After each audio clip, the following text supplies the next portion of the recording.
ಕರ್ತನಲ್ಲಿ ನಮಗೆ ಅತ್ಯಂತ ಪ್ರಿಯರಾದ ದೇವಮಕ್ಕಳೆಲ್ಲರಿಗೂ ಯೇಸು ಕ್ರಿಸ್ತನ ಶ್ರೇಷ್ಠವಾದ, ಉನ್ನತವಾದ, ಮಹೋನ್ನತವಾದ, ಪರಿಶುದ್ಧವಾದ ನಾಮದಲ್ಲಿ ಶುಭವನ್ನು ತಿಳಿಸುತ್ತೇನೆ.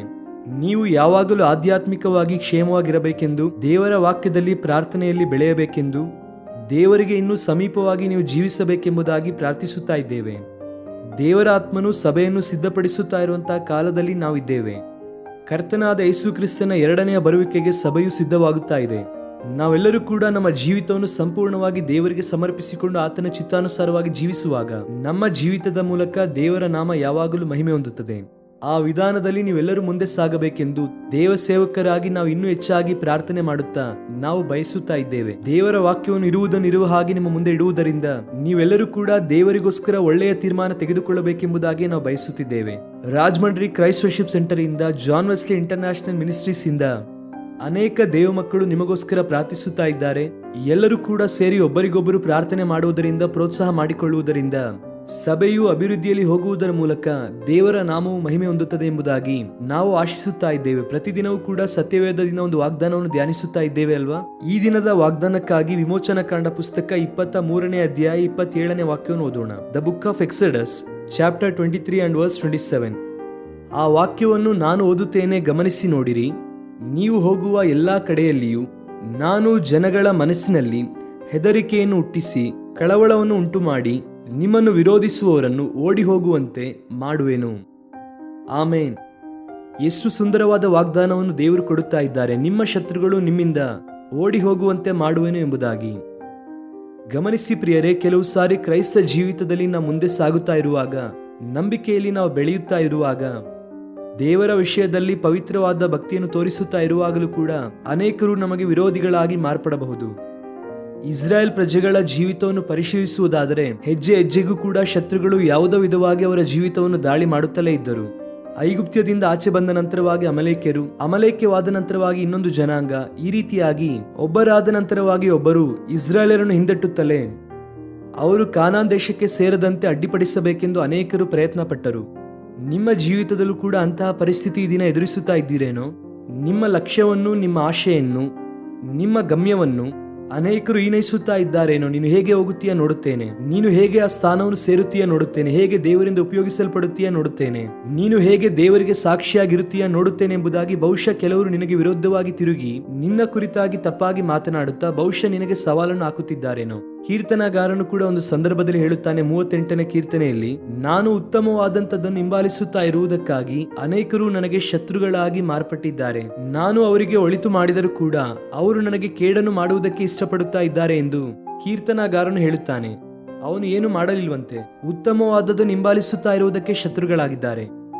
ಬಹುಶಃ ಅನೇಕರು ನಿಮ್ಮ ಜೀವಿತದಲ್ಲೂ ಕೂಡ ನೀವು ಪವಿತ್ರರಾಗಿ ಜೀವಿಸುತ್ತಾ ಇರುವುದಕ್ಕೆ, ಕರ್ತನ ಮಹಿಮೆಗಾಗಿ ಜೀವಿಸುತ್ತಾ ಇರುವುದಕ್ಕೆ, ಸಾಕ್ಷಿಗಳಾಗಿ ಜೀವಿಸುತ್ತಿರುವುದಕ್ಕೆ, ದೇವರ ಚಿತ್ತವನ್ನು ಹಿಡಿದುಕೊಂಡು ಆತನ ಕೃಪೆಯಲ್ಲಿ ಬೆಳೆಯುತ್ತಾ ಇರುವಾಗ ಬಹುಶಃ ನಿನ್ನ ಕುಟುಂಬದವರೇ ನಿನಗೆ ವಿರುದ್ಧವಾಗಿ ತಿರುಗಬಹುದೇನೋ?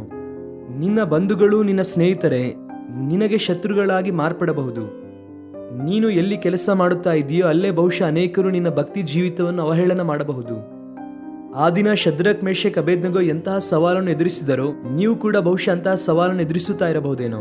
ನಿನ್ನ ಭಕ್ತಿ ವಿಷಯದಲ್ಲಿ ದೇವರ ಮಕ್ಕಳೇ ಕುಗ್ಗಿ ಹೋಗಬೇಡಿ, ಅಧೈರ್ಯ ಪಡಬೇಡಿ. ಯಾಕೆ ನಾನು ಒಂಟಿಯಾಗಿ ಇದ್ದೇನೆ? ಯಾಕೆ ಎಲ್ಲರೂ ಕೂಡ ನನ್ನನ್ನು ಇಷ್ಟು ಬಾಧಿಸುತ್ತಾ ಇರುವಾಗ ದೇವರನ್ನು ಹಿಡಿದುಕೊಳ್ಳಬೇಕು? ಆತನನ್ನು ಯಾಕೆ ನಾನು ಹಿಂಬಾಲಿಸಬೇಕು? ಆ ರೀತಿ ಸಂದೇಹ ಪಡುತ್ತಾ ಇದ್ದರೆ ದೇವರು ನಿಮ್ಮೊಂದಿಗೆ ಮಾತನಾಡುತ್ತಿದ್ದಾರೆ. ನಿಮ್ಮ ಶತ್ರುಗಳು ಓಡಿ ಹೋಗುವಂತೆ ಮಾಡುತ್ತೇನೆ, ನಿಮಗೆ ಜಯವನ್ನು ಕೊಡುತ್ತೇನೆ.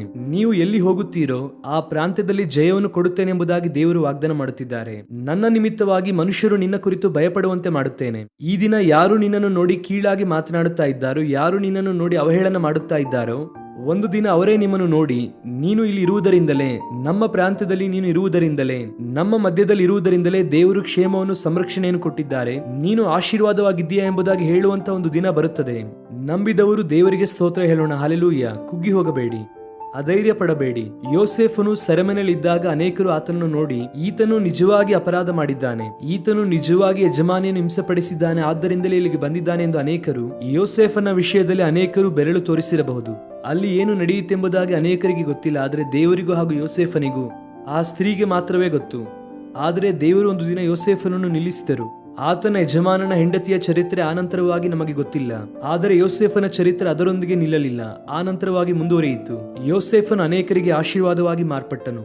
ಉತ್ತಮವಾದದನ್ನು ಹಿಂಬಾಲಿಸುತ್ತಾ ಇರುವುದಕ್ಕೆ, ದೇವರನ್ನು ಗಟ್ಟಿಯಾಗಿ ಹಿಡಿದುಕೊಂಡಿರುವುದಕ್ಕೆ ಕೆಲವರು ನಿನಗೆ ವಿರೋಧಿಗಳಾಗಿ ಮಾರ್ಪಟ್ಟಿದ್ದಾರೆ. ದೇವರು ಮಾತನಾಡುತ್ತಾ ಇದ್ದಾರೆ, ಅಂತವರೆಲ್ಲರ ಮುಂದೆ ನಿನಗೆ ಜಯವನ್ನು ಕೊಡುತ್ತೇನೆ ಎಂಬುದಾಗಿ ದೇವರು ಹೇಳುತ್ತಿದ್ದಾರೆ. ಭಕ್ತನಾದ ಪೌಲನು ಅದನ್ನೇ ಹೇಳುತ್ತಾನೆ. ನಮ್ಮ ಕರ್ತನಾದ ಯೇಸು ಕ್ರಿಸ್ತನ ಮೂಲಕ ನಮಗೆ ಜಯ ಉಂಟು ಎಂದು ಹೇಳುತ್ತಾನೆ. ದೇವರು ನಮಗೆ ಅತ್ಯಧಿಕವಾದ ಜಯವನ್ನು ಕೊಡುತ್ತಾರೆ ಎಂಬುದಾಗಿ ಪೌಲನು ತನ್ನ ಪತ್ರಿಕೆಯಲ್ಲಿ ಬರೆಯುತ್ತಾರೆ. ಈ ದಿನ ಸೋಲಿನಿಂದ ಕುಗ್ಗಿ ಹೋಗಿದ್ದೀಯಾ? ಎದ್ದೇಳು ಪ್ರಿಯ ದೇವ ಮಗುವೆ. ನೀನು ಆರಾಧಿಸುತ್ತಾ ಇರುವಂತಹ ದೇವರು ಸಜೀವವುಳ್ಳವನು, ಉನ್ನತನಾದ ದೇವರು. ನಿನ್ನ ಕುರಿತಾಗಿ ಉತ್ತಮವಾದ ಪ್ರಣಾಳಿಕೆಯನ್ನು ಹೊಂದಿದ್ದಾರೆ. ಎಷ್ಟೇ ಜನ ನಿನಗೆ ಎದುರಾಗಿ ನಿಂತರು, ಎಷ್ಟೇ ಜನ ನಿನ್ನ ವಿರುದ್ಧವಾಗಿ ಮಾತಾಡಿದರು, ನೀನು ಅಧೈರ್ಯ ಪಡಬೇಕಾಗಿಲ್ಲ. ಧೈರ್ಯವಾಗಿ ಮುಂದೆ ಸಾಗು. ನಂಬಿಕೆಯಿಂದ ಒಂದೊಂದು ಹೆಜ್ಜೆಯನ್ನು ಕೂಡ ನೀನು ಮುಂದೆ ಇಟ್ಟು ಸಾಗು. ನಿನ್ನ ದೇವರು ನಿನ್ನಲ್ಲಿ ಇದ್ದಾರೆ, ನಿನ್ನೊಂದಿಗೆ ಇದ್ದಾರೆ. ಗಾಢಾಂಧಕಾರವು ಎದುರಾಗಿ ಬಂದರು, ನಿನ್ನೊಂದಿಗೆ ಇರುವಂತಹ ದೇವರು, ಮಾತು ಕೊಟ್ಟಂತ ದೇವರು ತಪ್ಪುವುದಿಲ್ಲ. ಧೈರ್ಯವಾಗಿ ಆತನನ್ನು ಸೇವಿಸು, ಆತನನ್ನು ಆರಾಧಿಸು, ಆತನ ಮಹಿಮೆಗಾಗಿ ಜೀವಿಸು. ದೊಡ್ಡ ಕಾರ್ಯವನ್ನು ಕಾಣುತ್ತೀಯ. ಈ ವಾಗ್ದಾನವನ್ನು ಈ ದಿನ ಕ್ಲೈಮ್ ಮಾಡಿ ದೇವರಿಗೆ ಸ್ತೋತ್ರ ಮಾಡಿರಿ. ಕರ್ತನು ಒಳಿತಿನಿಂದ ನಿಮ್ಮನ್ನು ತುಂಬಿಸಿ ಆತನ ಮಹಿಮೆಯ ರಾಜ್ಯಕ್ಕಾಗಿ ನಿಮ್ಮನ್ನು ಉಪಯೋಗಿಸುತ್ತಾರೆ. ಪ್ರೀತಿಯುಳ್ಳ ತಂದೆ, ಉನ್ನತನಾದ ದೇವ, ನಮ್ಮ ಜೀವಿತದಲ್ಲಿ ನಮಗೆ ಎದುರಾಗಿ ನಿಲ್ಲುವಂತಹ ಶತ್ರುಗಳಿಂದ ಜಯವನ್ನು ಕೊಡುತ್ತೇನೆ ಎಂದು ವಾಗ್ದಾನ ಮಾಡಿದ ದೇವರೇ ನಿಮಗೆ ಸ್ತೋತ್ರ. ನಮ್ಮ ಪ್ರಿಯರು ಯಾರ್ಯಾರು ಸೋತು ಹೋಗುತ್ತೇನೆ ಎಂಬುದಾಗಿ ಭಯಪಡುತ್ತಾ ಇದ್ದಾರೋ, ಸೋಲಿನ ನಿಮಿತ್ತವಾಗಿ ಕುಗ್ಗಿ ಹೋಗಿದ್ದಾರೋ, ಅವರನ್ನು ನೀವೇ ಬಲಪಡಿಸಿ, ಜಯದ ಜೀವಿತವನ್ನು ಅವರಿಗೆ ಅನುಗ್ರಹಿಸಿ, ಕೃಪೆಯಲ್ಲಿ ಸ್ಥಿರಪಡಿಸಿರಿ, ಬಲಪಡಿಸಿರಿ, ಆಧರಿಸಿ, ನಡೆಸಿರಿ. ಸ್ತುತಿ, ಘನ, ಮಾನ, ಮಹಿಮೆ ನಿಮಗೆ ಮಾತ್ರ ಸಲ್ಲಿಸುತ್ತಾ, ಅನಾರೋಗ್ಯದಲ್ಲಿರುವವರಿಗೆ ಸ್ವಸ್ಥತೆ ನೀಡಿರಿ, ವೇದನೆಯಲ್ಲಿರುವವರನ್ನು ಬಲಪಡಿಸಿರಿ, ಬಿಡುಗಡೆ ಇಲ್ಲದಿರುವವರಿಗೆ ಬಿಡುಗಡೆ ನೀಡಿರಿ. ಸಂಪೂರ್ಣವಾದ ನಿಮ್ಮ ಕೃಪೆಯಲ್ಲಿ ಸ್ಥಿರಪಡಿಸಿ ಆಶೀರ್ವದಿಸಬೇಕೆಂದು ಬೇಡಿಕೊಳ್ಳುತ್ತಾ, ಯೇಸು ಕ್ರಿಸ್ತನ ಉನ್ನತವಾದ ನಾಮದಲ್ಲಿ ಬೇಡಿ ಹೊಂದಿಕೊಳ್ಳುತ್ತೇವೆ ನಮ್ಮ ತಂದೆಯೇ. Amen. God bless you dear friends. Have a wonderful day.